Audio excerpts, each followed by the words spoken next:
واللہ ما طلعت شمس ولا غربت.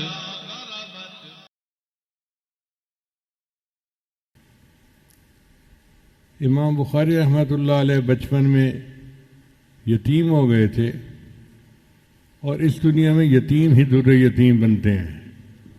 ان کی تربیت ان کی والدہ نے اور ان کے بڑے بھائی احمد بن اسماعیل نے کی. 16 سال کی عمر میں حرمین شریفین کا سفر نصیب ہوا. اس وقت ان کو حضرت عبداللہ ابن مبارک اور وکیع ابن جراح کی روایات ازبر تھیں. امام بخاری رحمۃ اللہ نے طلب حدیث میں حجاز، شام، مصر، بغداد، کوفہ، بصرہ اور خراسان کے سفر کیے. امام بخاری رحمۃ اللہ فرماتے ہیں کہ میں کتنی دفعہ کوفہ گیا مجھے یہ بھی پتہ نہیں ہے، کیونکہ کوفہ جو تھا وہ دارالمحدثین تھا، بڑے بڑے محدثین اس شہر میں رہتے تھے.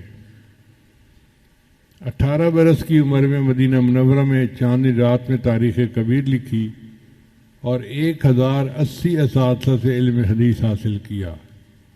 اب ہم اگر اپنے اساتذہ کو گنیں تو 15 سے 20 ہوں گے جن سے ہم نے پڑھا ہوگا.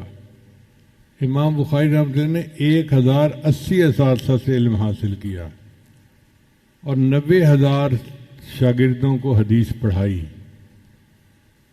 آج درس حدیث میں 100 بچے ہوتے ہیں، 200 ہوتے ہیں.